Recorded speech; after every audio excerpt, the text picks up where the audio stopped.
Samedi 27 janvier 2024. Notre leçon a pour titre « Chanter les cantiques de l'Éternel sur une terre étrangère ». Sabbat après-midi. Étude de la semaine basée sur les textes suivants.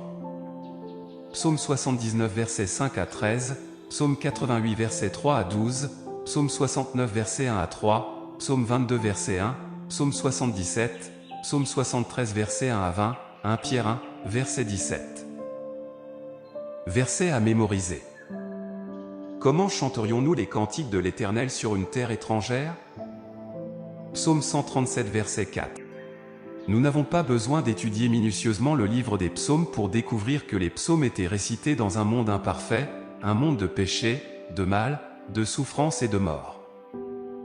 La création stable dirigée par l'Éternel souverain et ses lois justes est constamment menacée par le mal. Alors que le péché corrompt de plus en plus le monde, la terre est devenue une terre étrangère pour le peuple de Dieu. Cette réalité pose un problème aux psalmistes. Comment mener une vie de foi sur une terre étrangère? Comme nous l'avons déjà vu, les psalmistes reconnaissent la souveraineté et la puissance de Dieu, ainsi que ses jugements justes. Ils savent que Dieu est le refuge et le secours éternel et infaillible dans la détresse.